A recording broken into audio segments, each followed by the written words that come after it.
ഉറക്കത്തിൽ മൂത്രം ഒഴിക്കാൻ പോകുമ്പോ ഒരു കാര്യം ശ്രദ്ധിക്കണം. നാട്ടിൽ ഒഴിച്ചിട്ട് വന്ന മാതിരി പെട്ടെന്ന് ഇങ്ങ് വന്നേക്കരുത്. പിന്നെ ഇവിടെ ഭയങ്കര തണുപ്പാ. ആ ഒഴിച്ചത് ഒടിച്ചു കളഞ്ഞിട്ട് വേണം.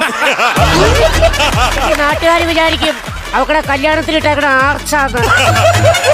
അതെ ദാദാജി, ഒരു കാര്യം ചോദിച്ചോട്ടെ, ഇവിടെ ഈ ജീവിത സാഹചര്യങ്ങളൊക്കെ എങ്ങനെയാ ജീവിക്കാനൊക്കെ? ഇവിടെ ഇപ്പൊ ഇച്ചിരി മോശമാണ്. ഇനിയിപ്പോ ഇവിടെ ടൂറിസ്റ്റുകാരൊക്കെ വന്നു തുടങ്ങുമ്പോ ഞങ്ങളൊരു പുതിയ ബിസിനസ് പ്ലാൻ ചെയ്തിട്ടുണ്ട്. എന്ത് ബിസിനസ്? മഞ്ഞിലൂണ്. മഞ്ഞിലൂണ്. വീട്ടിലൂണെന്നല്ലേ? അത് നാട്ടില്.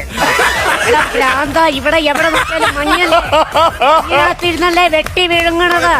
അതാണ് ഞാൻ പറഞ്ഞത്, മഞ്ഞിലൂണ്. മഞ്ഞിലൂണ്. പിന്നെ ഇവിടെ ജീവിക്കാൻ ഭയങ്കര പാടല്ലേ? ജീവിക്കാനൊക്കെ ഭയങ്കര ബുദ്ധിമുട്ടടാ.